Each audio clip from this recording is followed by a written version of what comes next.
George Morgan here and Jack Pinat. All the lights are currently lit here on track, and it is go, go, go! Down between the Mercedes teammates. Denoso with a crafty manoeuvre up the inside. Masterclass from the Chilean. Crucial championship points on offer here. Do not count out Danny Berezne. Longe has done the job. This is for the win between these two. Freddie Rasmussen wins the United States Grand Prix. Alfie Butcher wins for the first time ever. Lucas Blakely takes the championship. It's Barry Foreman. Jarno Opmeer is your champion.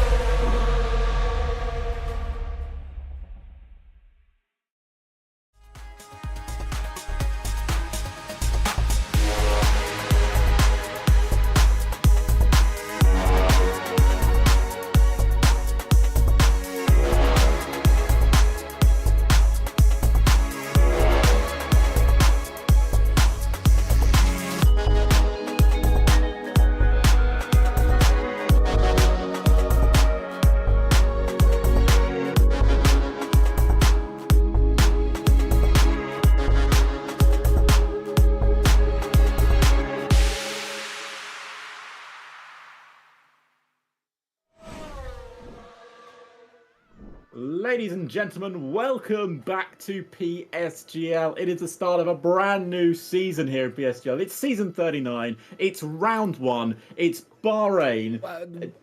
It's actually round 3, Alex. What? No, it's round. No. We've missed the first 2 rounds. There's been 2 whole rounds of racing already. Oh, what? I should have been told that. Now I'm embarrassed. Well, ladies and gentlemen, as we have just alluded to, welcome back to PSGL, welcome back to PCF2, and welcome back to both of us, actually, in the commentary booth. Thanks to the guys that covered whilst I was off horrendously ill, and Alex, I think, also wasn't feeling 100% either for the opening 2 rounds. But it's a pleasure to be back. It's a pleasure to be calling all of the action today. And, of course, we head for round, not number 1, not number 2, but round number 3 around Spa, which is going to be an absolutely outstanding track to race at.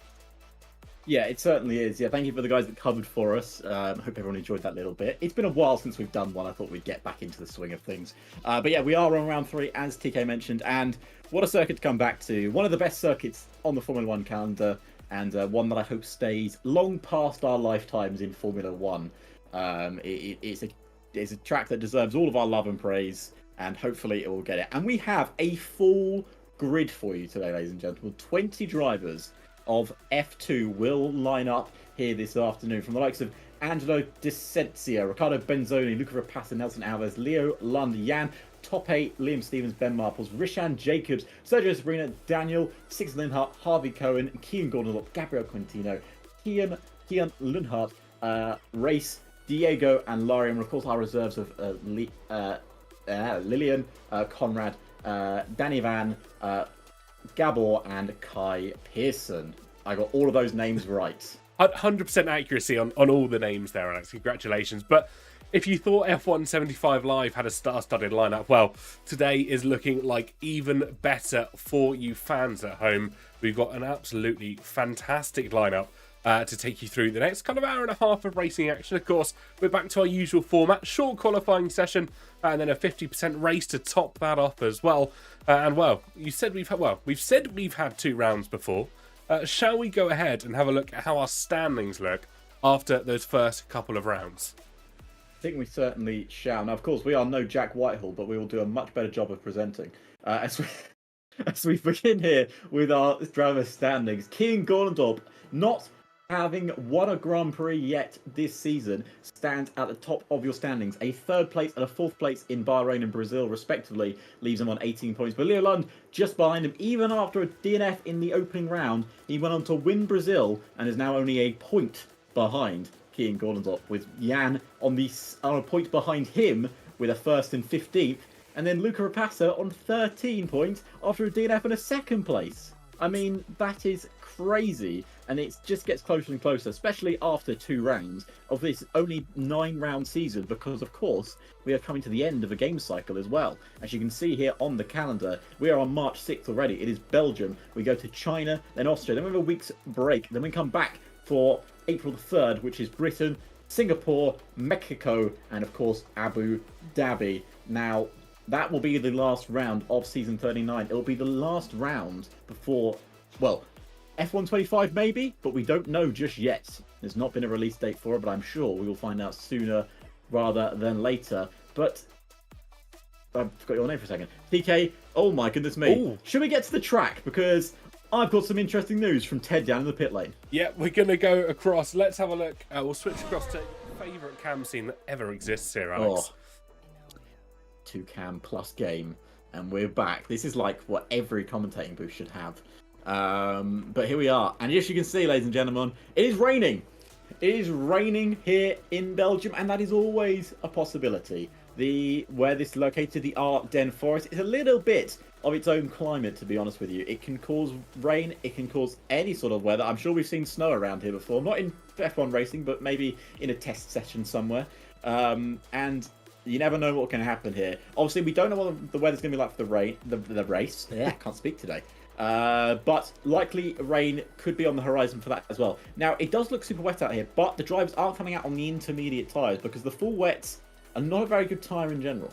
They're not the greatest tyres that drivers don't tend to use, and obviously, as a resulting factor, they don't run them very occasionally. Intermediates, as you said, being the targeted favourite is Jan Halliday.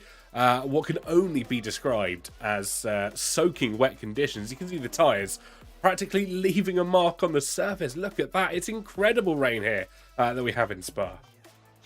Biblical, some might say, here in Spa-Francorchamps. Now, the very tricky nature of Spa in the dry, let alone the wet, is going to test our drivers here today, because it is very soggy, it's very wet, it's very damp, and these are the first laps Jan is doing around this circuit. No cars have gone around here. Of course, once 20 Formula 1 cars go around it for a while, there'll be a drier line forming, but that rain is not stopping anytime soon. So they are going to have to keep going. And also, TK, if the rain gets any heavier, these could be the best conditions for the laps. They certainly could be, of course. We're expecting heavier rain, and quite often does happen when we start off in light rain conditions. Laps can't go quicker, but you never know.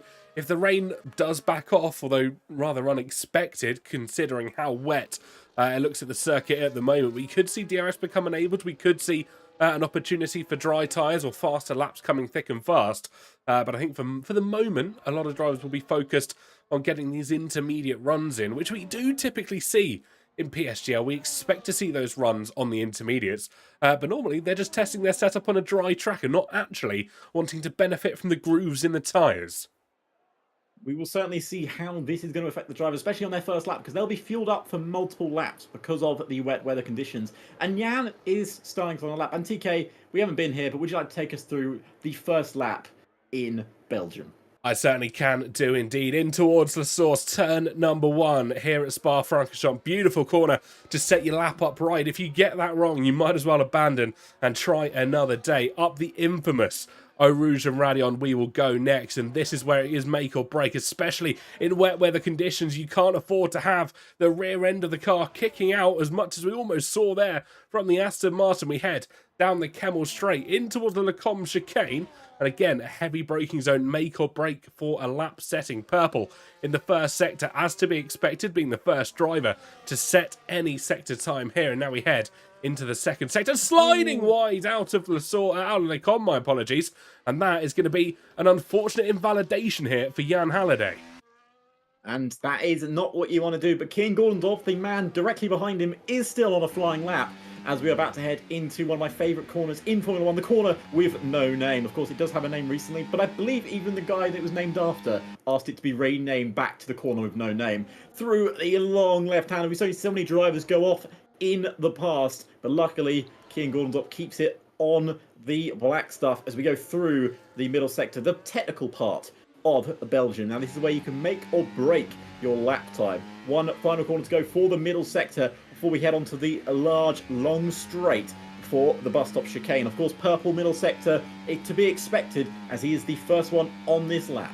Certainly is indeed. Couple more corners to try and navigate. Pretty much taken at full speed in a dry session. Not necessarily as much in a wet condition. You will have to lift if you want to keep that car on the black surface in towards the bus stop chicane for Kean Gordondorp, and he'll hope that he gets this absolutely right to set the benchmark for every other driver that will be coming across this timing, being 19 in total, that will try and compete with the time. And what's it going to be? It's a 1:52.008. Let's see how everybody else tries to compete. And Kieran Linhart couldn't get near it. 6/10 down. Sixten Linhart 9/10 down on his opening lap. Riccardo Benzoni another 6/10 down. Is this a case of lower fuel loads, or has Kean Gordondorp found an absolute monster of a lap time here? Could be a little mix of everything. Maybe they really enjoy the wet conditions. We quite often have said there's a few drivers in amongst the grid, both virtually and in real life as well, that excel in wet weather racing conditions. They absolutely love it when it starts to hammer down, and Nelson Alves is going to be one of those. He's put himself up to P2 at the moment, albeit still over 2.5 tenths back from the opening lap from Kean Gordondorp. I mean, that is a mighty pace setter lap. As we see some jump up this timesheets there. Was that Rishan Jacobs? It was 1:52.4. Ben Marple's 1:52.3. The laps are coming thick and fast here. The track will get better and these laps will get faster, but it is going to take time for them to move further up the list. I've also just noticed that Andrew Asensio is a different car this year. I've expected to look out for the Mercedes, but he's in the Alpine. Yeah, it's all change for a lot of our drivers. They have been reassigned their placements heading into season 39. And of course, new cars bring new challenges for a considerable amount of the grid, getting used to the different engine sounds that are inside of F124. And of course, especially if you hop maybe from the Ferrari to the Alpine, the Mercedes to the Kick Sauber, you'll see some noticeable differences. Of course, they are all equal cars out here on the track. It doesn't mean that you may be, better with one car than another. Personally, I prefer driving the Kick Sauber. As a Jan goes second fastest, that's the lap time he had it in 1:52.016. Still not enough to beat Kean Gordondorp, but a very good lap, I must say. As Leo Lund says, you know what, I fancy a 1:51.7, so I'm just going to go on my own for a little bit. And he goes miles faster than Kean Gordondorp by about 0.3 of a second. Does indeed. Absolutely wanted his moment in the spotlight, and he's got that indeed. Fastest overall of the 13, almost now 14 drivers that have set lap times here in a very wet and rainy Spa. There's still a considerable number that have yet to set a lap time. Keep an eye, though, on Luca Rapassa going purple in the second sector, at least, according to our game track map. Keep an eye and see what this Mercedes is able to try and conjure up. It could be an interesting pairing, though. Himself and Larry Toolkey, both very quick drivers on their day. Certainly is. I believe Larry Toolkey, we've commentated on him a few times, haven't we? He's been, I believe, a reserve for F2 before, and I believe he was in F3 a season ago when we commentated that. As Luca Rapassa jumps to the top of the timesheets, 1:51.5, just setting another 2/10 gap. You can tell the track is improving, TK. Certainly is indeed. That dry line starting to form. Half a second's been found, at least from that opening lap from Kean Gordondorp. Luca and Leo both benefiting from a slightly drier line. Purple third sector there, according for Daniel, according to our track map. Slightly down below, but a lot of drivers yet to set runs here. Diego Zorzo was one that was attempting another run, but unfortunately has invalidated once again. The Aston Martin will have to wait at least one more lap before they can go again. But one issue that the drivers are going to be facing here at Spa, the track is the longest on the circuit, reaches the highest elevation change of any circuit on the Formula 1 calendar as well. If you invalidate a lap, essentially, you've thrown away a 1 in 4 chance of getting a good lap. You're only getting about 2 or 3 good runs around here. Yeah, and also the other thing as well, TK, being a wet circuit right now, these cars are normally fueled up to do multiple laps, and doing multiple laps around Spa is very taxing not only on the tyres, but also on the fuel, as Sixten Linhart goes second fastest there. Someone who we know is very quick, who did not have the best luck in his opening season in F2, but he is certainly putting on a good show right now. Second on the grid and only less than a tenth off of Luca Rapassa's time. Certainly is. Keep an eye though on Liam Stevens, P9 at the moment. He was a second up as he headed through the second sector. What's he going to do as he crosses the line? Goes fastest with a 1:51.054. Nearly another 5 tenths found on the previous fastest lap. and everybody at the moment is absolutely rapid on this circuit. Nobody knows which way this race or this qualifying session is going to go. Ben Marple's also a second up on his time as he heads through the second sector. Mercedes in front of him dives into the pit lane. He dives into the pit lane. Are we going to see dry tyres here, Alex? Because the rain has stopped. I was just about to mention it, TK. If you look on the onboards of some of these cars, there is no rain on the visors, and that dry line will form quickly. I mean, these cars have been just going rapidly around this circuit. I wouldn't be surprised if we have got some dry runners on the way. This is maybe why Angelo D'Asensio hasn't come out of the pits yet. He is waiting for the dry, which is a risky strategy, because if he doesn't dry up, he hasn't got a lap time on the board. Well, you say that, but there's still four other drivers, including himself, that have yet to set a lap time, whether that's by the invalidation like we saw with Diego Zorzo, of course, Sabrino, Cohen, Imtiaz as well. Those drivers all yet to set a lap time. They've gone out a couple of times, decided it wasn't quite worth it, but now we're seeing the dry running coming in. Could have this been a fantastic play from Angelo D'Asensio, deciding to wait it out, wait for the dry to essentially come to him. He's not burned up any energy. He hasn't risked a potential DNF in the wet weather conditions. And now we see Leo Lund goes fastest. We've got the first couple of drivers bolting on the soft tyres as Harvey Cohen slots his Haas car into P2. And just behind him, Sergio Sabrino makes the second Haas in the top four. Ben Marples, though, and Luca Rapassa, both VA drivers, of course, I believe, bolting on the soft tyres here, just getting ready to go.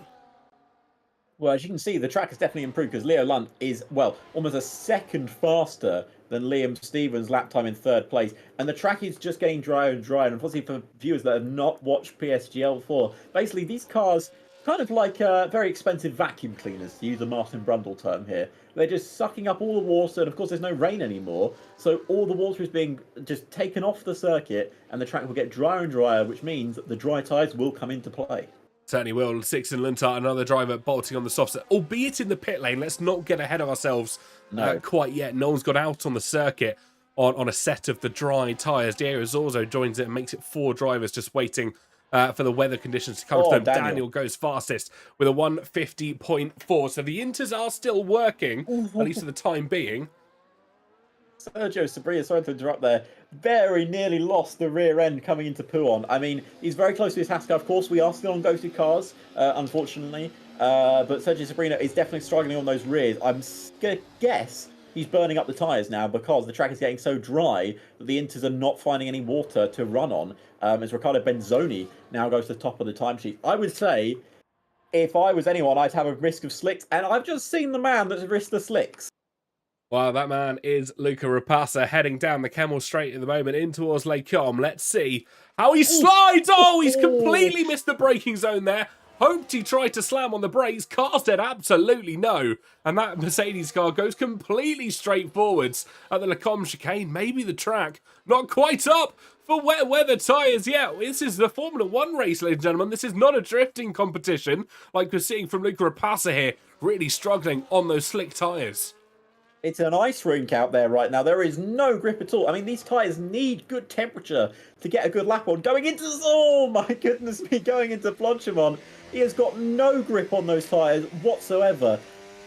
There is no temperature in those softs. And is it a little bit too early? We've seen this before, not only in Real Formula 1, but in PSGL as well. I mean, do you remember a couple of seasons ago, TK? I think we were commentating a race around Italy, and they put on dry tyres a little bit too early when it was still very wet out here, and this was sort of the similar conditions. Yeah, I remember that exact race. It was chaos and carnage amongst the grid. They banked for an early return to the softer tyres, and they didn't quite pay off that time around. Larry Tilke actually chasing down his Mercedes teammate here. You can see the ghosted car just slightly behind Luca Rapassa, but I wonder if some of this drifting is actually to do with getting heat in towards the tyres.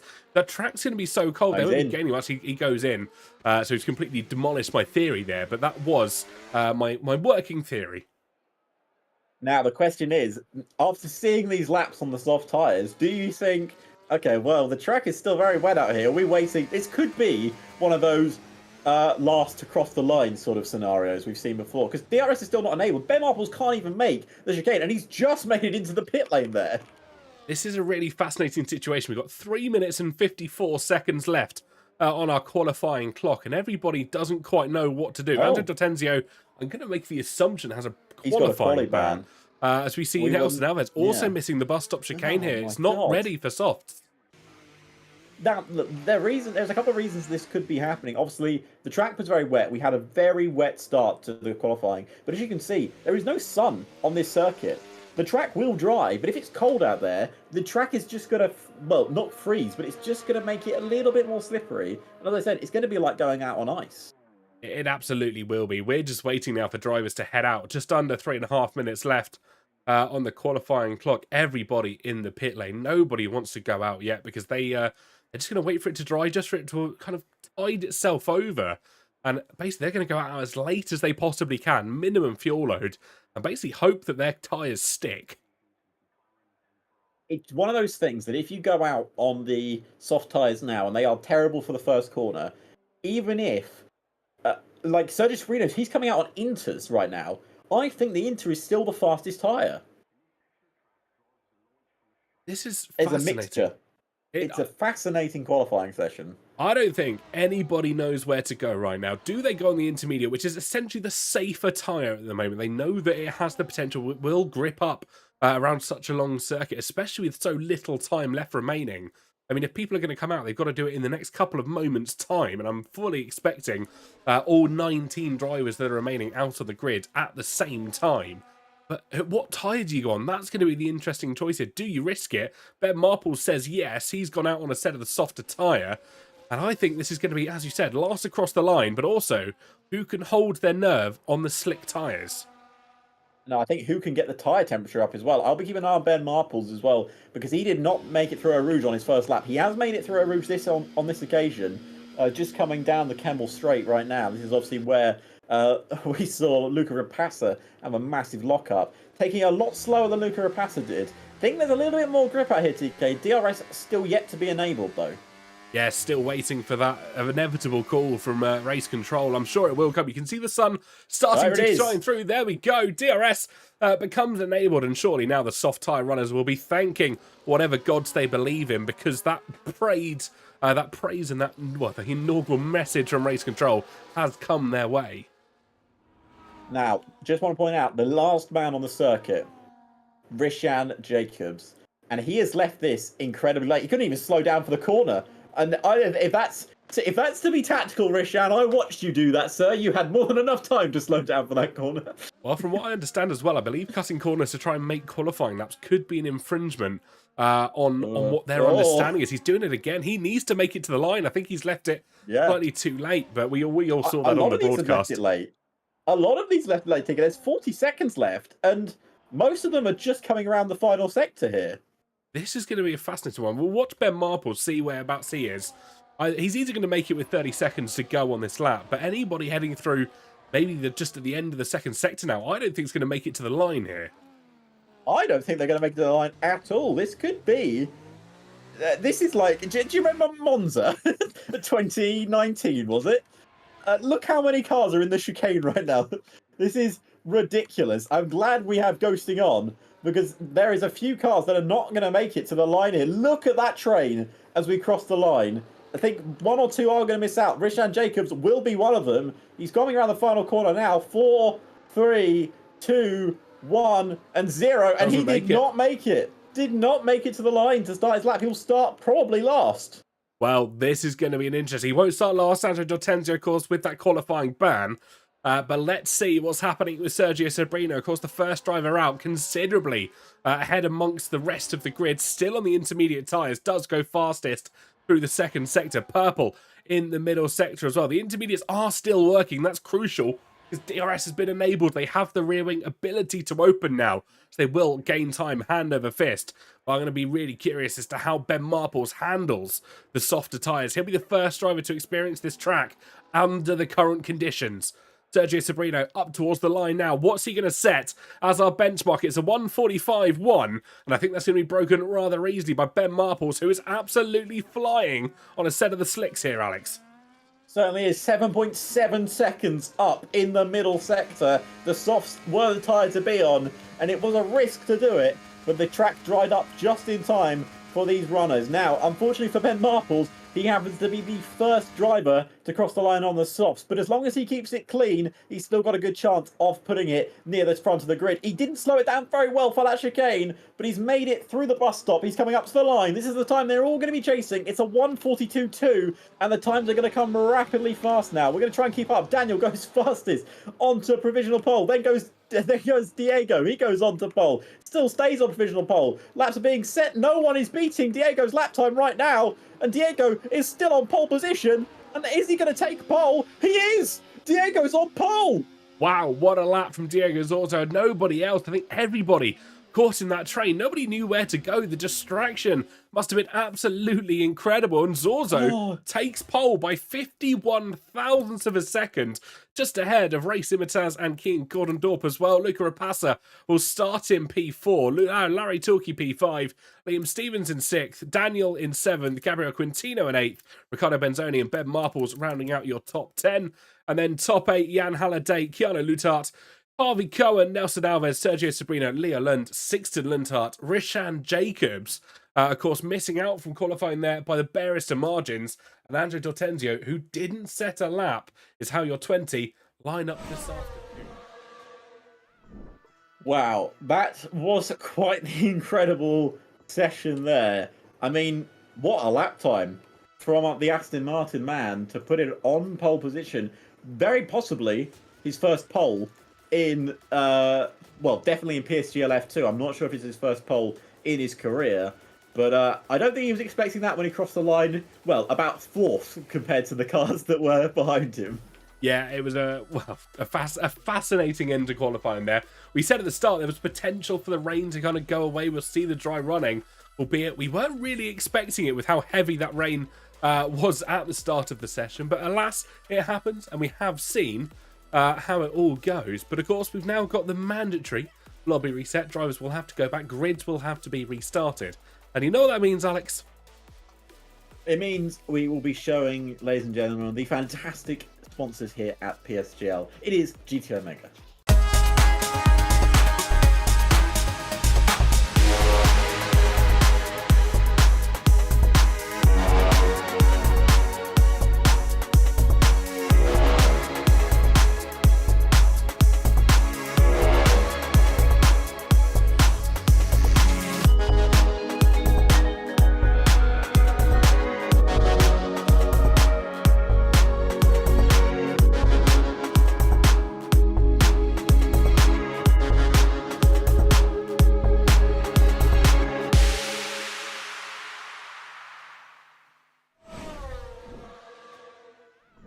Well, there we go. Message from our sponsors. I'm standing up again. Look at this. I'm just going up and down all day. Just keeping things loose, you know. You got to keep the shoulders loose whilst you're commentating. I mean, I could stand up, but I would show the world that I'm wearing fluffy trousers. Nothing wrong with wearing fluffy trousers. I've got fluffy socks on. Oh, well. Also, I just want to point out, as I always tend to do, only 2 drivers have actually retired from the lobby so far. So we're going to expose them right here. So the pole sitter and Ricardo Benzoni, the only 2 to retire so far. Everyone else has decided to carry on with their laps. So have they forgotten that you were meant to retire? Well, I don't know. Name them, shame them. Everyone but Diego and Ricardo Benzoni. Yep. Our pole sitter did retire very nicely indeed. But we will talk a little bit about that pole lap because, you know, obviously I believe he's a reserve in PSGL F2 this season. I'm not sure exactly what his is he a reserve? Am I right? No, he's a full-time driver. No, he's a full-time driver. So that is a very good lap for him to start with. Obviously, we weren't here for the first 2 rounds. We don't know how he did in the first 2 rounds. We can have a quick check actually, thanks to the championship standings. Let's find where he is. Diego Zora, 6th and 11th. So he's not had a terrible start to his life here in PSGL. But this is pole position, and that will give him a point straight away. So he's already got a point for this race, which puts him on 6 points. And you never know where he can perform. You know, he might be able to get himself further up. It's random weather as well, so that could help him in circumstances. It'd be interesting to see what happens. It certainly will be. He'll join Leo Lund and he'll join Top A, both the 2 drivers that have set the opening pole positions for this season's endeavours. And well, we've got a fantastic race on hand. 22 laps we got here. Spa-Francorchamps. And I'll tell you what, if qualifying was anything to go by, this race is going to be exhilarating as ever. Just a reminder, before we go into the race, let's have a look at the calendar. And Alex, why don't you take us all through it? Of course, we started off in the Kingdom of Bahrain, and of course then we went to Brazil in Sao Paulo. We are currently at Belgium at Spa-Francorchamps. We then go to the Shanghai International Circuit in China next week, and then we go to Austria, the Red Bull Circuit in in March in 2 weeks' time. We have a break week on the 27th, and then we go back to the home of British motorsport. It is Silverstone in Great Britain. Then on April 10th, we head to Singapore for, of course, the Singapore Grand Prix. We then head to Mexico for the Autodrome Mexico. I can't remember what the word. Autodromo Hermanos Rodriguez. Thank you, TK. You're welcome. I was going to do that and sound really cool, but I couldn't remember the whole thing. That is on April 17th. And then our final round of not only Season 39, but of F1 24 will take place in Abu Dhabi. Now, it is a calendar. It is certainly a good one. And it's a good way, I believe, to round off what has been F1 24. Certainly will be. We've had some fantastic memories on F1 24, not only for ourselves doing both PCF 3 and PCF 2, and you know we've had memories where Jarno Opmeer wins the championship again, becomes one of the highest winning esports drivers in amongst PSGL and league racing as well. It's been an almighty season across the board on PSGL as well. And whilst we've got this downtime, I think it's only right that we shout out all the guys and girls that do the commentary as well. It's not just us that sit here and do it. Obviously, we've got everyone all the way down to F5 on PC, I believe down to F3 or F4 on PlayStation, who give up their time on a Monday or a Thursday just to come and hopefully bring you some amazing broadcasts. They're all fantastic. You should go check them out. I know F4's on at the moment. I'm not trying to take you away from the F2 broadcast, but who knows? If you get a free moment, give them a clap and give them a hello from us. Yeah, they're all fantastic, and everyone that's sitting up behind the scenes as well is great, that do all of the stuff with the graphics and everything as well. They are all fantastic and give us a huge amount of support as well. It can be always sometimes a bit tricky with this year's game, with maybe this mandatory lobby restart that we've been forced upon. But you know, going into next year's F1 game, whatever that may be, we are looking forward to it. And of course, it will be season 40 of PSGL, which is quite an incredible milestone for PSGL to get to. I believe me and TK will be part of it. If we're going to be commentating together, we don't know yet. We honestly don't know what's going to be happening just yet. But of course, that will be updated when we find out more information. But that is a long way away. We are only on round 3 right now. Let's not get emotional and sad about it just yet. We can do that on the final day. And we are here at Spa-Francorchamps, and we have a new pole sitter this afternoon, and it is the man known as Diego Zora. I believe that flag as well, if I'm not mistaken, is from Cyprus. It is. I'm glad you got that correct. You know your flags well, sir.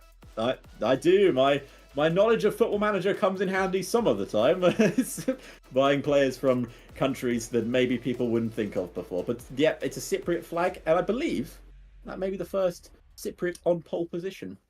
I will take your word for it, because I don't have access enough to the archives of PSGL to be able to go back and dig. And I'm sure country codes probably aren't recorded in there either. Yes. So I'm going to say it's the first one. Yeah. And I've said it, which means it's official. Yeah, we'll make that claim. We'll pretend that no one else can counteract that interaction. Yeah. But one thing I was going to say, and I think there was one thing that kind of got passed over very quickly, and you mentioned it behind the scenes in the graphics. One person that we do need to say a massive thank you to, Sapitron. He's not here. He doesn't commentate for this season. I think he's doing other things, which is fantastic. And obviously, it's really nice to see how everybody is developing their careers. But he is still the man behind the broadcast package. He does all the testing and all the fixes that things might break. And he's a good technical mind behind all of those things. He certainly is. Without them, we would not be able to make any of this work.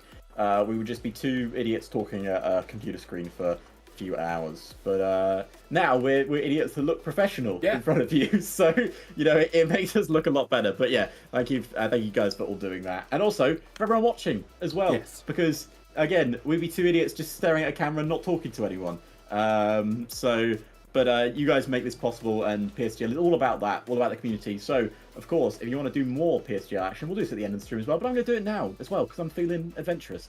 You can check at the bottom there at PSGL. At Premier Sim GL on social media, YouTube, Instagram, Twitter, Twitch, and TikTok. And of course, you can join our Discord if you want to get involved in, of course, the rest of this season, and maybe you want to get involved in season 40 for the new F1 game. It's the perfect time to join because that is where the excitement is at its highest peak. Certainly is indeed. It'll feel weird in Abu Dhabi because this will mark an end to my first game here with PSGL. I only joined back in season, I believe, 37. Yeah, I believe this will be my second game because I think I did some in F1 23 with old Joshua Griffin Meeks, the GOAT. Oh, you've used full legal name on him. Yeah, I know his full legal name. I only do it because it annoys him because I say it wrong. But he's not watching. He's busy. So he's going to pop up in chat and say, I am watching. He always sits and watch. What do you mean? He does, always. He loves us. But I have some good news, ladies and gentlemen. You've listened to us ramble for the last 10 minutes, but we have got a lobby starting. We are about to have 22 laps of Spa-Francorchamps, and we have, I'm sure, an exciting race. I believe it is random weather still, so anything can happen. And right now, it's very sunny. Certainly is. There is a couple of clouds in the sky, though. Let's not take that down too much. Always a potential for a little bit of rain in Spa, and something we do, well, I personally really enjoy seeing is a little bit of rain in Spa. Yeah, I mean, I'd like to see a little bit of a mixed conditions, you know? Obviously, we don't like everything that's fully dry, we don't like everything that's fully wet. You want a little bit of mixed conditions, create a little bit of trickery for the strategists that are obviously watching and trying to realise, trying to figure out what they are doing. Now, obviously, it's a 22-lap Grand Prix. We know the hard tyres are strong. I expect to see hards in this Grand Prix. I imagine strategy is going to be medium hard or hard medium. That would probably be the expected running. I'm not expecting to see the softs unless we have a really late safety car because of how long the circuit is. It does tend to burn up, but let's focus on the race at hand. 5 lights are lit here, ladies and gentlemen, and the lights go out, and we go racing. Diego Zorzo with a good pull away down towards turn number 1 will command the opening space, but Kian Gordondorp demanding equal space as well as he tries to push his way through Race Imitas. Doesn't quite get the start that he would have wanted. There's a car further back by Nelson Alves, who hasn't had a best start through La Source, the start of this Grand Prix, but at the top of Eau Rouge and Radion we go 2 by 2 there between Ricardo Benzoso, between Keanu Lutar and Harvey Cohen. I'm almost certain of it, but keep an eye on Race Imitas. Does he have the guts in towards the Lecombe chicane? He doesn't, and we go as a continuous train in towards the second sector here, Alex.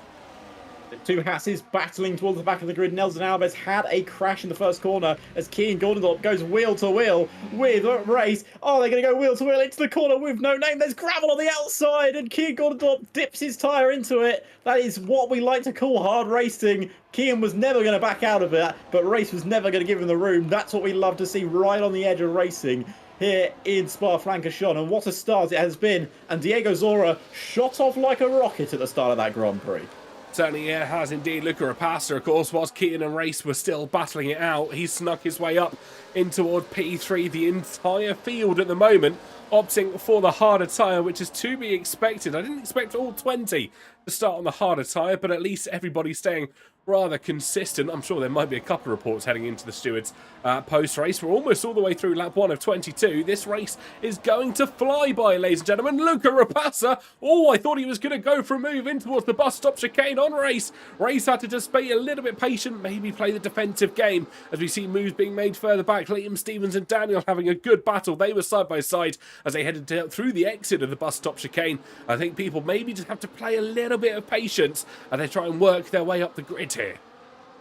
They certainly are, but patience isn't always the best word for a racing driver. They like fast and flowing action. We had a couple of drivers going wheel to wheel through a Rouge on that opening lap. It was madness watching from behind. DRS is now enabled, and I believe we're going to see Diego Zora's lead just whittle away very quickly as they are now all within that DRS range. Have we got any battles going on down the main straight? No, down the Camel Straight. No one going for the overtakes. They're all sticking behind. We have a Williams in the pit lane, though, and that is Nelson Alves, who has changed his front wing and got onto the medium set of tyres. Yeah, I think after earlier contact must have been damage to the Williams. They managed to get it all sorted and able to go again. And that's the more important thing here.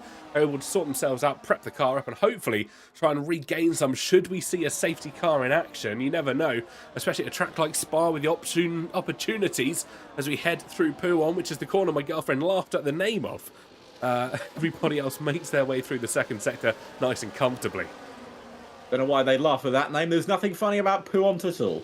But we go through Stavelot and on to the far right-hander towards Blanchimont, which is one of my favourite corners in Formula 1. Oh, Liam Stevens losing the rear end there a little bit, as I lost a little bit of time to Lari Suki in front of him. And we are going through Blanchimont now towards the bus stop chicane, a place where we tend to see overtakes maybe towards the end of a Grand Prix. No one going for one a bit early. Oh, Riccardo Benzoni goes into the back of Daniel behind, and that has allowed Tope to think about a move into the first corner, but it doesn't make it work. Oh, we're going to yellow flag the Hasses. Is that both Haas cars have come to blows? Oh, it's written in the stars. I've seen this script before. Certainly have done indeed. Both of them finding, well, their unfortunate demise down in the bus stop chicane, dropping considerably off the back of the pack. Not quite sure what happened in terms of that incident, but I wouldn't be surprised if we see Stewart's report. But keep an eye up at the lead of the race here. Luca Rapassa practically pushing Race Imtiaz through the top of Eau Rouge and Rayon. Now on towards the Camel Straight. The driver almost was alongside, thought about a move in towards the Lecombe chicane, but again, has just backed out of the move, playing the patient game. Is Luca Rapassa. I think that's the smart decision at this moment. Don't want to get yourself caught up in instance too early. Don't want to get yourself maybe too frustrated being stuck behind cars. But everybody at the moment is just in a rather orderly procession. Yep, orderly indeed, which is what you expect. They're on the hard tyre. It's going to take a few laps to bed these guys in. And they, of course, don't want to make any rash decisions, any rash moves, because you could end up like, unfortunately, Nelson Alves and both of the Haas cars towards the back of the grid. And now, obviously, we don't know if that was their fault or other drivers' fault. That's not for us to decide. We're here to watch good racing. And certainly, so far, this Grand Prix, we've seen some excellent racing. And these cars from 17th to 1st are all within DRS of each other, none of them letting go at the moment, and that is what we love to see. No little packs, all one big pack, and it could create some beautiful racing in the later stages. Certainly could do indeed. It's all to play for. And I think, look at that, it's going to be Race Imtiaz that's trying to make a move around the outside of the bus stop chicane. I'm not sure if that was an attacking move from Diego Zorzo, or if that was trying to defend from Luca Rapassa. There's moves being made further back as you've got an Aston Martin and a McLaren going side by side. That invites Tope actually to make it 3 wide into the source. Surely not, as he backs out. Remains allowing it 2 wide as the Aston Martin and McLaren still going wheel to wheel. Pushed wide though is Jan Halliday. Manages to hold on to the position somehow, but Riccardo Benzoni being a little bit naughty there with track limits. Jan has been on fire so far. He's made up so many places at the start of this Grand Prix. Tope is going to try and make that move on Riccardo Benzoni as well, using a lot of ERS though. But look at Jan, he's going flying past Daniel, and he's going to make another move there. And Jan up to 7th place at the start of this race. Riccardo Benzoni tries to go around the outside. Tope looking for a move on the McLaren as well. Riccardo Benzoni defends the inside line. Tope can't find a room around the outside. A little bit of tap there. Oh, late on the brakes is Gabriel Quintino as well, just in behind. But fantastic racing from these guys towards the mid-pack. But Jan is on fire this afternoon. He's firing his way through the grid. He really is. He's had a bad qualifying, and we quite often see this from Jan Halliday. If he has a bad qualifying, he gets so fired up for the race, and he's absolutely on rails for most of the Grand Prix. Gabriel Quintino is trying to make up moves as well, as Andrew D'Ortenzio gets past 6 and Lund up further back. The driver that, of course, started down in P20 after failing to qualify has already made up 5 positions from this race start. The Alpine looking to have a bit of a redemption story here at Spa. Certainly is. Just want to let you know, the P7 right now, Jan, is lapping in the 144.8. The leader, 145.1. Jan is absolutely flying against his teammate. Of course, he may be conserving a bit of tyres, as we're going to see Luca Rapassa go for the move here, around the outside. Can he force his way there? Close the door on him, not making that move. And Jan is now on this pack as we've got a battle in behind. Tope, Gabriel Quintino and Ben Marples all fighting for position. Rishan Jacobs fighting for position with Leo Lund as well as he lunges down the inside. Oh, Rishan Jacobs tapping the side of Gabriel Quintino. We've got another crash. It's a McLaren and a Sauber in the first corner. And it's Sixten Lindhardt and Keanu Lundhardt have come together. Yeah, 10-second penalty as well for Sixten Lindhardt, causing a severe collision. Keep an eye on this race leaders, though, as Luca Rapace once again stuck behind Race Imtiaz. I don't think he wants to try and go past. No one wants to lead this race at the moment, but Diogo's rather happy just sitting in the lead of the Grand Prix, burning some battery when he needs to, just maintaining position. But that was an interesting crash. You quite rarely see them at the source, and I wonder if that was potentially a little bit of a dive down the inside late on the brake situation. But again, not for us to determine what happened. That will be in the steward's hands post-race. No, you don't see especially a crash there on the inside. You more see it going to the outside. Oh, as they go wheel to wheel into Blodschemont, Leo Lund and Rishan Jacobs. Goodness gracious me. That was an audacious attempt of a move, and he almost made it stick. He almost did as well. The little switch to the outside line, trying to open up the corner, is where they could have found their demise, but fortunately managed to make it rather clean and calmly. But Rishan Jacobs will know that he's got the Ferrari on the rear of him as he makes his way through the third and final sector to finish off lap 5. We're over a quarter of the way through this race already, Alex. It's absolutely flown by. It certainly has. There has been action on every single lap, be it a crash, be it an overtake, be it a battle. We have seen it all so far in this Grand Prix. As we're going to see Leo Lund and Rishan Jacobs come together once more. They are battling wheel to wheel, and in front of them we've got an RB battling with a Williams and a McLaren. As we're going to see Rishan Jacobs get past Ben Marples here into the first corner, into La Source. Who's going to make it stick? Can Ben Marples hold it around the outside? They still go wheel to wheel. They're not going to go wheel to wheel up through Eau Rouge. Luckily for us, they do not go wheel to wheel through Eau Rouge because that is a little bit too dangerous for these guys, even though we saw it on that opening lap. It doesn't mean that Ben Marples is finished with this battle because he is closing in. He's closing in as we see him move in front as well. Gabriel Quintino tries to make it, can't stick it. Leo Lund, on the other hand, is he going to lunge up the inside? A little bit too far back on this occasion. Can't make it past Rishan Jacobs. If you want one of the drivers that will make those lunges at the most audacious of attempts, Leo Lund is absolutely your driver for those situations. Rishan Jacobs having to defend here from Leo Lund as he tries to swing it around the outside. Ooh. Can he try and do it? He's pushed wide, but that opens up the inside corner absolutely beautifully. Leo Lund passed and through, and now Angelo D'Ortenzio trying to follow his way through as well. Rishan Jacobs trying to get payback almost immediately. This is a fantastic fight, and it's only for P13 on track, Alex. I was going to say, you think they'd be battling for the lead, these guys, but they are battling for 13th, 14th and 15th respectively. Rishan Jacobs and Leo Lund, my goodness me, you guys are putting on a show this afternoon as Keanu Lundhardt picks up a 3-second time penalty, our first of probably many around this circuit for many of our drivers. And there it is. Oh, Angelo D'Ortenzio, don't you even think about it, sir. Is he going to go around the outside of Blodschemont? You bet he is. Round the outside of Rishan Jacobs into Blodschemont. And will he make it? The double move, because will he go for into the chicane? He sticks it behind. But Angelo D'Ortenzio, take a bow, my friend. Round the outside on Blodschemont. Beautiful move. It was opportunistic. He saw the opening and absolutely sent it round the outside. Calm, collected and maintained.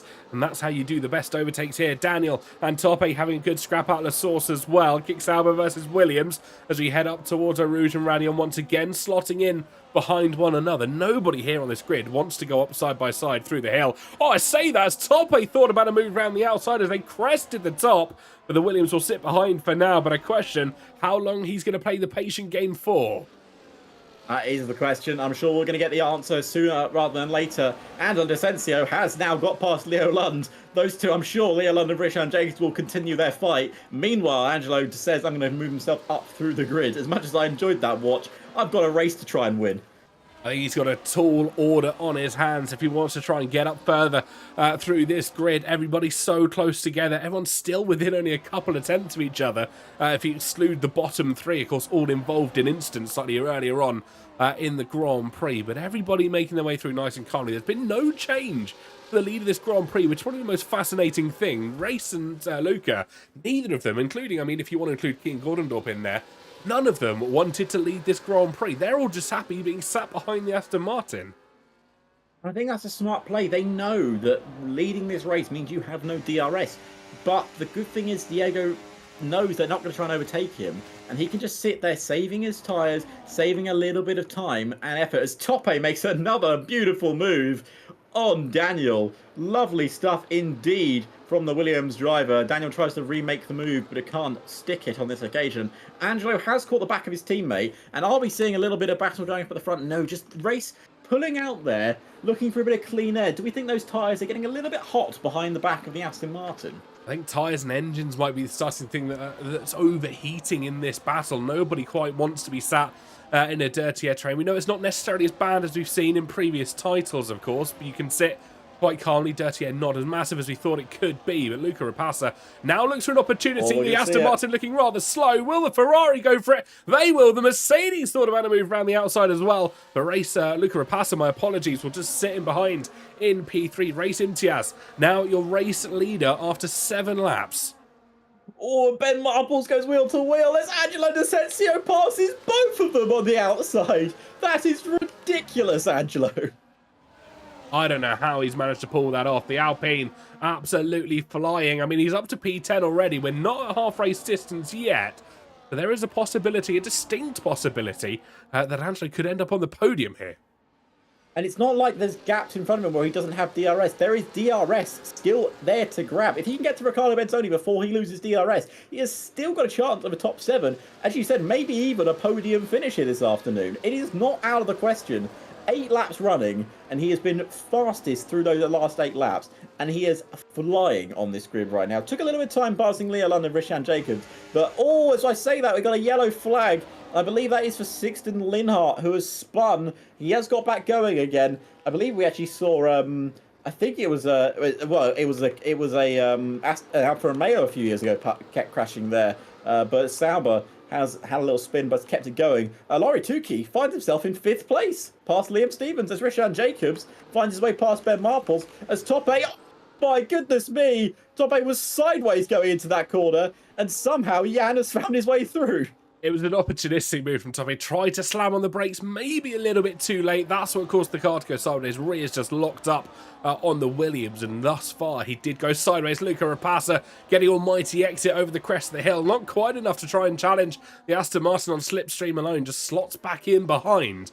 But Rapassa's just reminding us also that he's in his mirrors. He's close enough to send the move if he wants to. I think he's playing some mind games with the Aston Martin in front.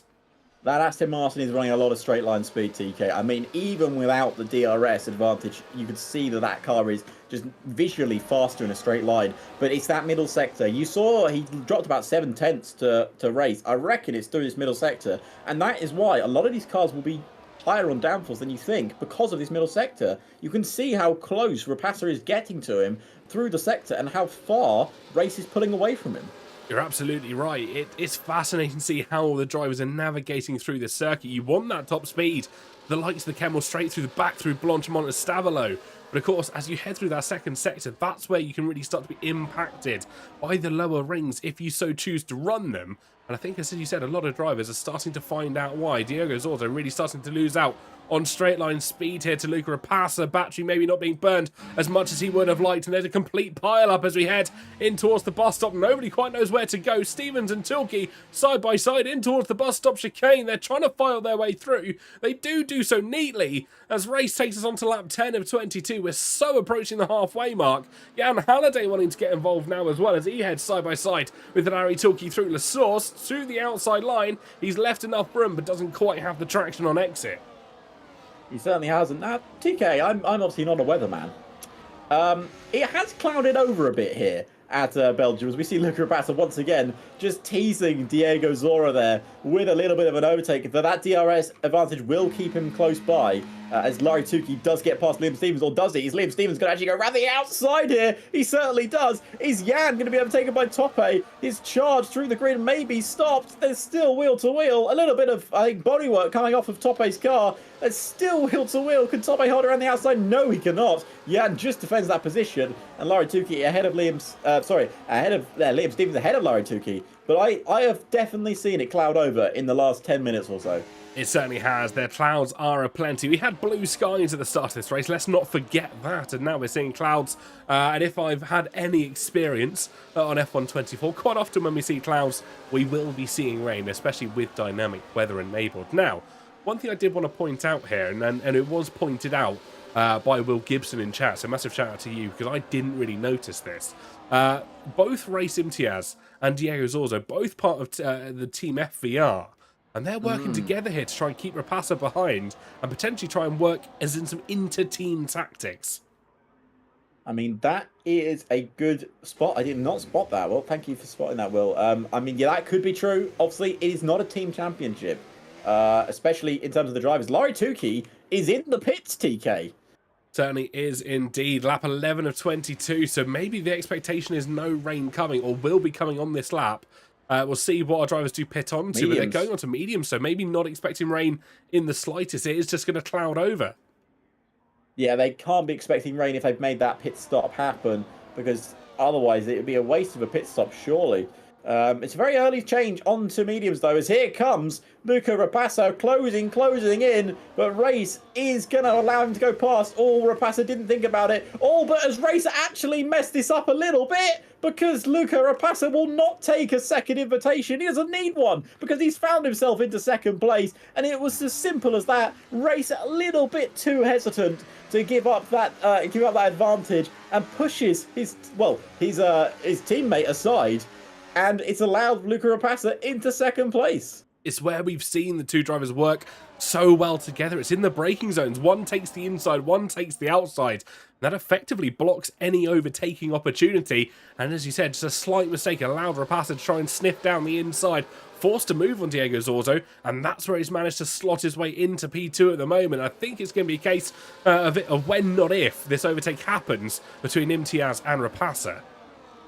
I think Rapasa will want it sooner rather than later. He's got a full battery charge on that Mercedes. Race, on the other hand, is just under half. It is going to be as simple as taking candy from a baby, I believe. And someone I else want to point out is Angelo Tensi has found himself in 9th place. A couple of people have pitted, though. So he shouldn't be expecting that much. Oh my goodness me, is that 4 cars into the pits at once there? A Race, Rapasa into the pits, Diego Zora and King Gorndorp all pitting on the same lap. Are they worried about the undercut? I think they're either worried about the undercut or don't want to double stack with how close their teammate is. If you look at Jacobs, sorry, not Jacobs, obviously their teammates, you want Larry Tukey, who was not necessarily... He's going to get them. Tukey's going to get them here. He's going to go past them down the main straight, and it's going to be a simple undercut attempt, and Larry Tukey ahead of Race here. Wow. I was not expecting the undercut so soon into this Grand Prix, but it's worked, and it's worked rather well for Tukey here. It certainly has. The FVR driver, and of course, another FVR driver in this top flight, TK. Certainly is indeed. Oh, what have we just seen there? Jeez! Goodness me, that was the wrong time to tune into that, but somehow they're both still going in the same direction. It looked like one was going miles off into the distance, but Richard Jacobs, is he on a bit of a warpath this afternoon? He seems to be getting in trouble with everyone. Richard Jacobs was about to take a trip down to the local Belgium shops for a second there, remembered he had a race to complete, at least another 10 laps of it when we crossed the finish line next time around, but I think he's rather focused on trying to keep Gabriel Quintino behind on this race circuit, of course, help out his teammate Daniel, who stands ahead of him. I think we're seeing some team games rather coming into PSGL F2 here. We certainly are, and of course that is totally legal. There is nothing against that problem. There's not a team championship. There's no constructor standing. It's all about the drivers. But of course these drivers are part of individual teams like Veloce Academy, like TES, like FVR. They are all part of their academies, as Angelo Sensi is going to go round the outside here of Riccardo Benzoni. He's left it late to make the move, and he sticks it, while the rest of them pull into the pit. Angelo says, I'm going to stick it out for a little bit, and so does Leo Lund. Well, let's keep an eye here. Oh, apologies on a little screen freeze there, ladies and gentlemen. Not quite sure what happened. I can only apologise. Let's keep an eye on Turkey, though. Of course, the first driver to try and run that undercut. Where are they going to come out compared to everybody else? It cleared them by, well, some margin, I think. As we're going to see, Daniel, who was that lead... Well, not Daniel, sorry. The lead car was Jan. Comes out in 10th place. Yeah, 10th place. I mean, that is a huge undercut. It's a massive undercut. He's very fortunate, and this could work out rather well in the favour of Larry Tukey. And here comes Luca Rapasa, though. Is he going to make the move? He hasn't got the slipstream because his teammate... Well, I should say his teammate. But Larry Tukey didn't have DRS, which allowed race to pull in a lot closer because of that slipstream, because of that ERS effect, and it makes Luca Rapazza's job ever so slightly harder to pass the race. And of course, there's still a lot of laps to go in this race. 9 laps when we cross the line. Certainly is indeed. It's going to keep going in a situation like this. Everybody wants to try and pull through this field, and I think they're not quite sure which way they're going to go, left, right, or centre. Take your bets, ladies and gentlemen. Take your bets indeed. Of course, that cloud cover, after I mentioned it, just passed over the circuit. No rain in sight. It's going to be a dry race by the looks of it. And Angelo and Leo, you've got to suggest have got to be in this lap, because if that undercut is as powerful as we've seen, they are going to lose so much time if they don't pit this lap. Certainly are indeed. And we'll see how it goes. And I'm not quite sure. I'm sure, well, Leo London and Angelo Tortenzio will be into the pits this lap. No, they're still going. They want the fresh tyres. They want the fresh tyres. You don't think they're going hard soft, do you? I wouldn't have expected so, unless that is their plan to see out the race a little bit later on. And I don't know why my PC is not liking things at the moment. I can only apologise at home, ladies and gentlemen. We had a slight...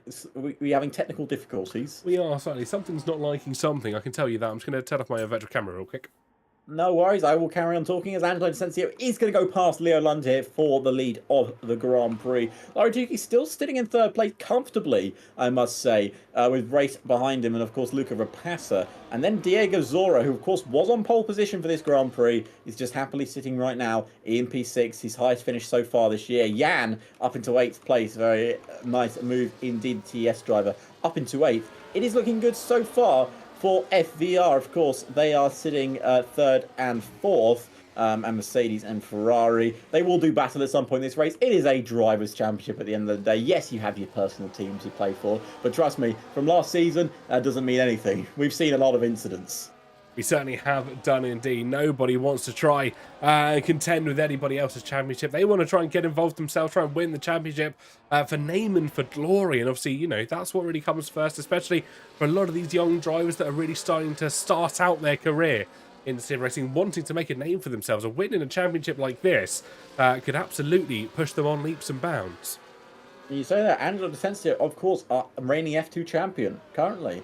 And, I mean, the kid is insane. I believe he's only 17, if I'm not mistaken. And he's super fast. You can see he's leading the race right now. He's got, actually, you're about to say that, he's going into the pits. But he will make his way through this grid. He's still got a chance of a points finish today. I think he could definitely get a points finish, if not a podium finish. There's certainly an opportunity for it to happen with 2 wide through the bus stop chicane. Look at this, as we see King Gordon trying to make a move, I believe, on Diego Zorzo, just going side by side as we head in towards the source. Late on the brakes as well. Sideways he goes. Not the first time we've seen that this afternoon. And another driver just holding on. And a little bit too late on the brakes. Well, ambition ahead of adhesion there for Kian Gordon. But luckily, no damage for either car. That being Luca Rapazza or Kian Gordon. I just realised that, well, of course, Luca Rapazza still running in 3rd place. And it's going to be Jan who makes that move on Kian. And it's going to be Tope who makes that move not only on Jan, but not on Kian, but also on Jan. Doesn't make it stick. Could not do a Schumacher, Hakkinen, Zolder situation. He tried it. He thought about an opportunity. Thought about a move down the inside. Liam Stevens not playing the patient game here. Send one down the inside of Ben Marples. I don't think Ben was expecting that in the slightest. And that's what's allowed him now to progress up to P8. He didn't expect it at all. I mean, Ben left the door open and thought, Liam, take a go at this. And Liam said, okay, I will. And just dives down the inside, takes the position. He's up into 8th, and now he can charge through the grid again. Beautiful stuff from himself. He now has an opportunity to try and pull through. Sorry, Angelo just ran the outside of Daniel in the middle sector. I haven't seen that one before. Certainly haven't indeed. And interesting, the people in the chat saying Luca Rapazza not having the best race, or at least stuck in a bit of a position where he wouldn't want to be. He's only in P3, but he has got 2 FVR drivers that stand in front of him, looking to block any and all opportunities for that Mercedes to get past. Of course, he's got Larry Toolkey, which of course is his team, well, essentially his teammate, if you want to take it in words like that. He shares the same car, but I don't think there'll be any love lost between these blood brothers. No, they certainly won't be, as Angelo Asensio has made his move up into 13th place ahead of Harvey Cohen. Angelo's got a little bit of a gap to find here. Of course, Sergio Sabrina and Ben Marples have got a 2.8 second gap. Now, that is quite bad in the world of this title, especially because of the power of slipstream and overtake. But are we going to see Angelo pull off a double move? We've seen it once. We've seen it twice. Are we going to see it 3 times? He's going to go for it. His race takes ahead of race ahead of Larry Tukey as well. Luca Rabassa also had a Larry Tuco. We've got a 3-wide moment going into the braking zone of Lecom, and it's worked out for Leo Lund as Daniel and Harvey still battle out. Oh, they go onto the gravel, or so does Harvey, as the Hasses almost come together again as Diego Zora has gone into no-name corner and has gone past Larry Tukey. There is so much action on the track, I'm struggling to keep up. Yeah, they're doing really well at the moment. There's a battle up in the lead, though. Diego's also trying to get involved as he makes his way through the field. Larry Torquay getting involved as he makes his way through the field. Tope wanting to get his nose in there as well. The Williams less than 10th up to the cars in front. This top 7 at the moment are all incredibly close. I mean, if you look all the way back to Ben Marples, the top 10 separated by less than a hair's width.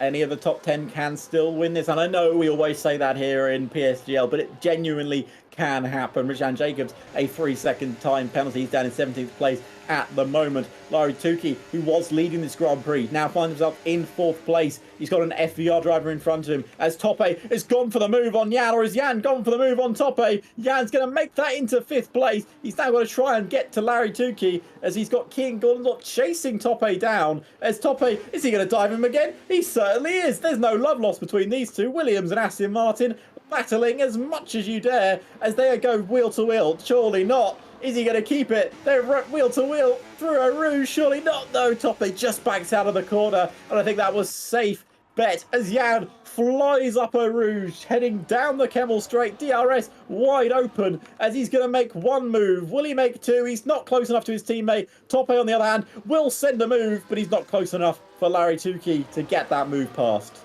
You heard how uneager Tope was into the brakes in towards La Source. Didn't want to have a repeat situation that saw that Williams going sliding sideways into turn number 1. Was a little bit hesitant. Maybe could have braked a little bit later if he wanted to try and get the move done. But he will have another opportunity as we head through the laps of this Grand Prix. One to note that Keanu Lutar and Nelson Alves, of course, involved that instance slightly earlier on in the Grand Prix, having to pit under their own steam. Are starting to make their way back towards the field by DRS swapping down the Kemmel Straight and through any other opportunities that DRS becomes available, but they aren't managing to make as much progress as they would have liked.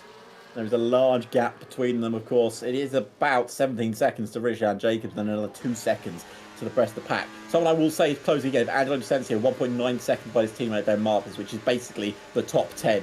He has got a chance of a points finish this afternoon, and a good one at that. We're on lap 17 of 22. Here comes Jan. He's going to look for a move on his teammate. Oh, Diego Zora! He was so late on the brakes, he almost got Luca Rabassa. Rabassa left the door open for him, but luckily they didn't come to blows. Jan, on the other hand, will try and fight around the outside. Can he find a move as Angelo Asensio sets the fastest lap of the race? Diego Zora and Jan, the 2 Aston Martins, will be together. They will be side by side. Are you going to do it, lads? Prove us wrong. We go wheel to wheel through a rouge, and Jan has to back out. Oh, does he? Because they go off circuit, and Jan has to take evasive manoeuvres. But goodness gracious me, you don't see that very often, and that is the reason why, because it is incredibly dangerous. As Tope goes for a double move, but can't even make one because he broke late. But he's going to make one on Larry Tukey, and he's up into 6th place. This is chaos here, TK. Certainly is indeed, managing to try and get the overtake done on Larry Tukey. Larry, of course,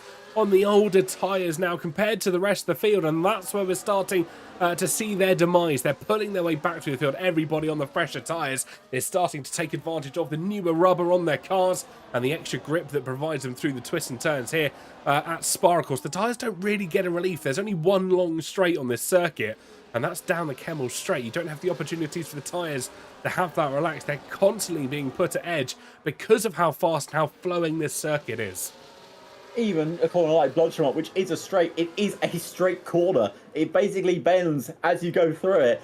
can we point out, Leo Lund and Andrew Tessie have been working together. They've been DRS swapping, and they are now on the back of this pack, TK. Our 10-car battle has turned into, well, now a 12-car battle. And if you want to count Gabriel Quintino, a 13-car battle for the lead. It's 3 wide into the bus stop chicane. That is insane from what's going on here. As Liam Stevens has made a move, there's still 3 wide. Is it going to be 4 wide going into the first corner? Surely not. It's still 3 wide.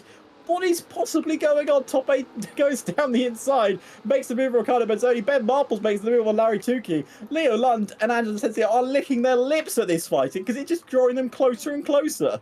Certainly are indeed. They're pulling their way through the field at the moment. Nobody quite knows where this battle is going to go. 19 of 22. This is absolutely fascinating racing on all accounts. And just a reminder of what tyres everybody's on. It's all going to the mediums. Nelson's retired in the pit lane. We won't see a safety car for that, but look at the battle for the lead at the moment. Both Aston Martins getting involved. Luca Rapassa trying to make moves on Race Imtiaz as well, but nobody knows where to go. And we're going to have 3 laps of racing once we cross the line next time around. Leo passed Larry Tukey. Angelo Licencio also passed Larry Tukey in a double move that was absolutely spectacular. They will now chase the rest of this pack down. We're on lap 19 of 22. I would not count out Leo Lund or Angelo Licencio being anywhere near this podium. It is not decided in the slightest right now, as Leo Lund is just on the grass. You can see how much he is pushing that Ferrari through the corners. I think Larry Tukey will be a bit upset with that penalty because he was definitely forced onto the runoff area, but there's not really a lot you can do on that case. Unfortunately, that is just the way it goes. Hopefully he'll be able to get it removed for himself. And here comes Leo Lund. He's going to go around the outside of Blanchimont once again, and he certainly is. The Ferrari past the Alpine. They go wheel to wheel in Blanchimont. It works out for him. Angelo Desensi, on the other hand, will go for the move into the chicane. He certainly will. He's late on the brakes, and Riccardo Benzoni's also had a little bit of trouble coming out of the corner, but he's certainly made it work.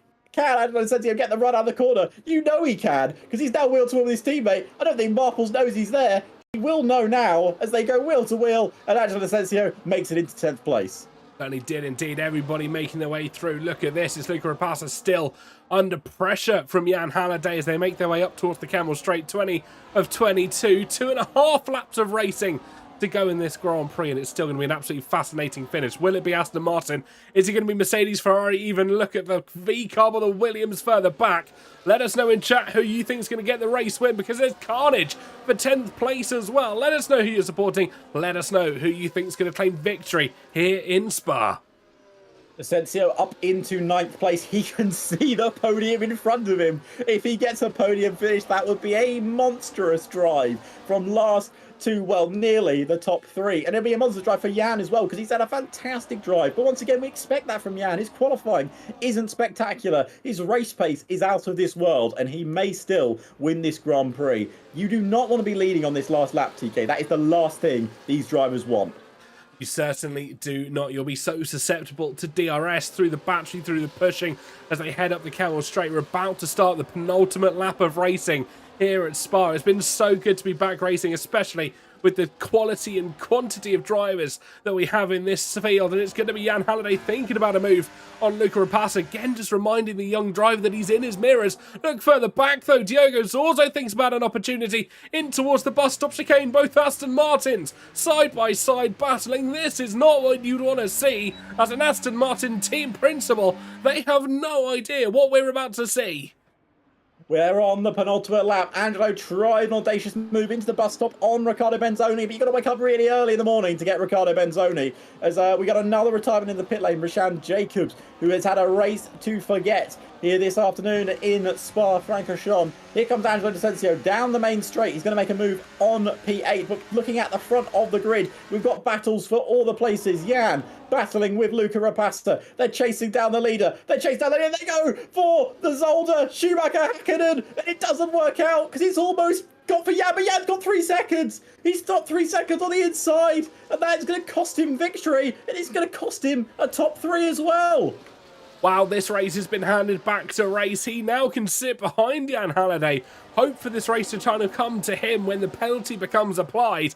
And essentially, the Ferrari's in an amazing position once again. He almost lost it with the DRS down the Camel straight in towards Lecom. But once again, favours have turned for Race Imtiaz as we head on towards the final lap of this Grand Prix. Still nobody knows where it's going to go as Luca Rapassa continues to put him under pressure. But this is going to be a fascinating end to what has been a fascinating Grand Prix here, Alex. It certainly is. It's not game, set, and match until the checkered flag. The checkered flag is warming up, but it is not ready to be flown just yet. We are heading on to lap 22 of 21. The leader of this Grand Prix is Jan. He does have a 3-second penalty to his name for taking too many track limit warnings. But who is going to win this one as Top 8 dives down the inside in the bus stop chicane, tries to go around the outside of Liam Stevens, can't make it work out. But we are on the last lap, and actually that Liam Stevens incident may cost Angelo, but actually he literally backed off because he knows there's DRS coming up. He knows where it needs to be, and he knows where he needs that move to come. Now, for Race, he doesn't need to pass Jan. He can just stick with the DRS, and that's what he's going to do. And he may be able to get the victory because of it. But here comes Luca Rapassa down the Camel straight. Is this going to be a race victory for the Mercedes? I don't think it will be, because I think he's settling, TK, for possibly second place in this race. See, this is fascinating. Race Imitaz is banking on the fact that Jan Halliday doesn't have a penalty removed. There's still carnage further back. The McLaren Riccardo Benzoni swooping around the outside of Leo Lund. That's going to be Toppe running wide into the grass and the gravel, but he's not really too concerned. That's the McLaren and the Ferrari coming together. The Veloce Academy teammates can't keep out of one another's way, and this is absolutely incredible racing as Lund goes ahead, but the Ferrari that's up in the effective race lead at the moment, Race Imtiaz, has effectively going to win this Grand Prix on the penalty. But if Jan Halliday manages to get the penalty removed, this could be a steward's decision to who wins the race, Alex. You never want to see it in the steward's room, so that is why Race should try and win this on circuit, because there's a man behind him who says, I'm not finished with you just yet. We are racing for the final time, going into Blanchimont. It is 17, 18, 19 and 20. We have got 4 corners to go. Here comes Luca Rapassa. Is it going to be his moment? He's going to launch it round the outside of the bus stop chicane. And it's so late on the brakes from Race. Race will force him as deep as he can. He's forced him off the circuit. And it may have cost him victory because Jan crosses the line and he wins the Grand Prix. In behind, there's several cars fighting for position. I have no idea what's happened there. But Race wins it. Rapassa in second, Zora in third, Stevens in fourth, Kian Gordop in fifth, Angelo in sixth, Jan in seventh, Riccardo Benzoni in eighth, Leo Lund in ninth, and Toppe rounds out your top 10. Wow, what a race. What a fantastic afternoon we've just seen. And Race Imtiaz gets the race win on track. Of course, that's still to be determined by the steward's verdict at the end. Keanu Lutar and Sixten Lintart still to cross the line, both of them making their way through the last few stages of this Grand Prix. But Alex, what a race, what a result, and what a Grand Prix we have just seen. Absolutely fantastic. On our return to PSGL, we may have been 3 rounds late, but we have made our way back, and what a race to commentate on. 20 drivers, 20 of, well, you'd say the world's best here in PSGL on F2. They have shown a show this afternoon, and that is how you do the Belgian Grand Prix. And it has been a victory for Race. Certainly has been indeed. We'll run through your complete order after the podium celebration. Driver of the day does go to Andrea D'Ortenzio by the game. I'd have to agree, at least partially, with that outcome. Yeah, we certainly will. Now, I am seeing a little. I'm getting something in my ear, TK. Here, getting something in my ear that Jan says he may be able to get the penalty removed.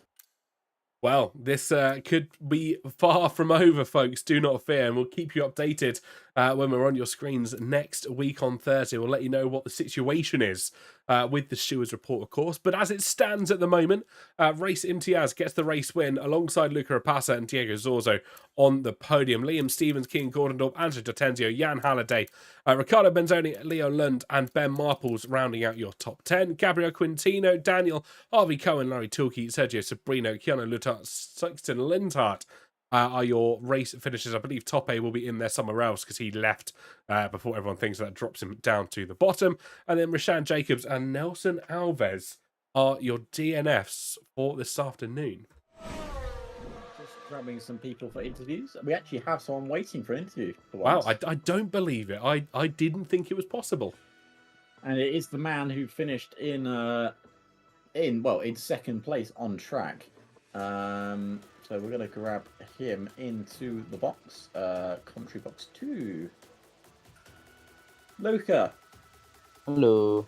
how are you doing, my friend? Welcome back to the commentary box, and congratulations to second place on track. Of course, we don't know what's going to happen in Stuart's room, but let's take your second place as your result this afternoon. How are you feeling with that, mate? You battled right until the end for that Grand Prix win. Unfortunately, it just wasn't to be. Yeah, I was a bit confused why Ray's let Jan go, because I think Jan's getting his pen removed, and I thought Ray's would know that as well. So I was expecting Ray's to go for an overtake, maybe like end of sector 1. But yeah, hopefully after Stuart's reports, maybe Jan can't get his pen removed or anything like that. So I'll see where I end up, but I'm happy with what I've done.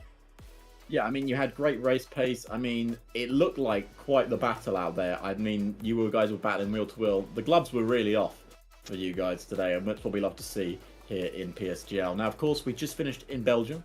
Next week, we head off to Shanghai in China. How are you feeling for that circuit? Of course, a very different circuit to what we've seen today. So a couple of similar long straights, but in terms of tyre wear and in terms of maybe the weather, could be a lot different. Yeah, I think it's really a compromise. Of course, like you got the long back straight there, so yeah, just maybe go slow down for us, because today when we just driving the race, we were so slow, like the pace was so low. Yeah, which is honestly just trying to keep position and not lose anything. To be honest, that was basically the entire race.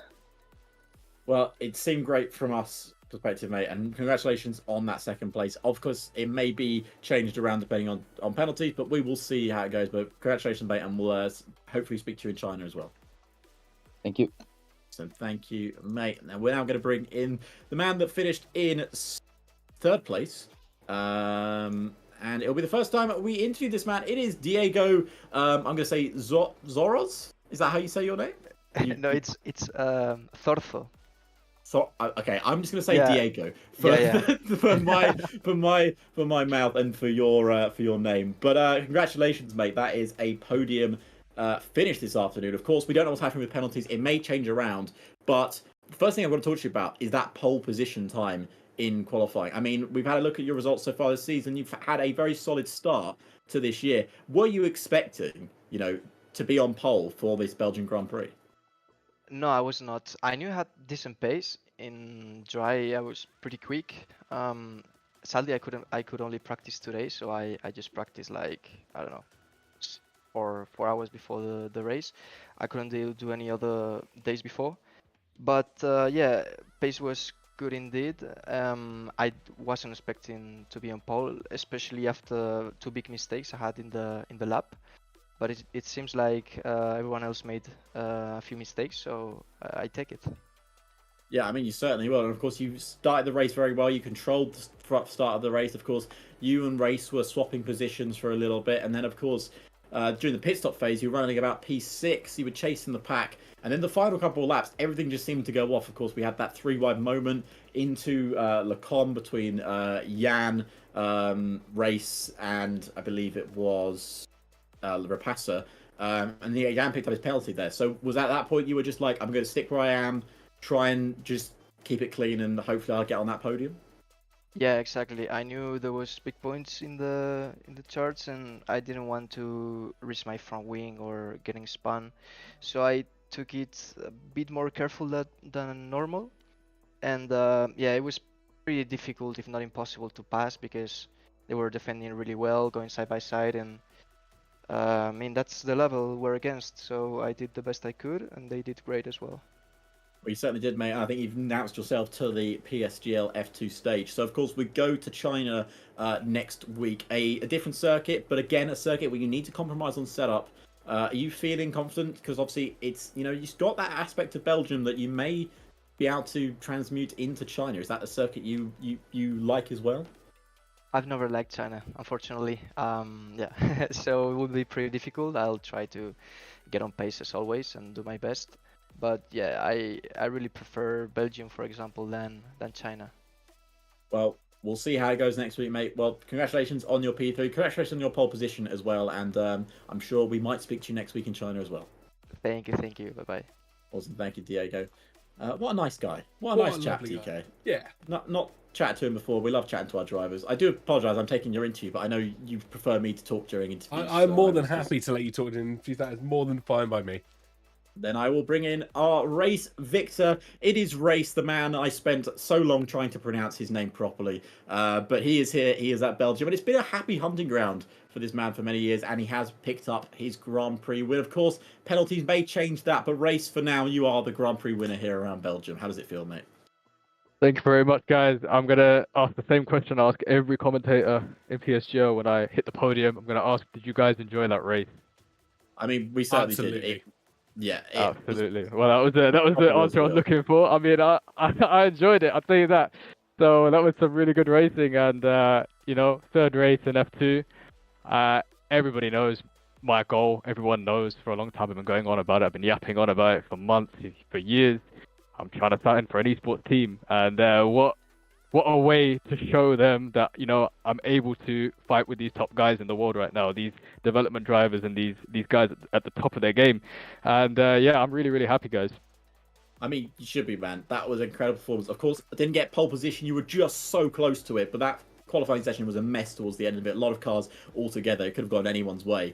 But you were racing right up at the front. Took the lead a little bit early on, of course. Driver in front of you, just holding on for a little bit, but of course you passed him on DRS. And then you had that big 3-wide moment after the pit stop in Le Com. I believe it was you were in the middle. Jan was on was on your inside, and I believe Rapassa was on your outside. At that point, are you thinking, right, we're either going to go 3 wide into this corner and all crash, or do I back out here and see what happens in front? Because he may have got a penalty, and Jan does have a penalty to his name, but we may get that removed. We don't know yet.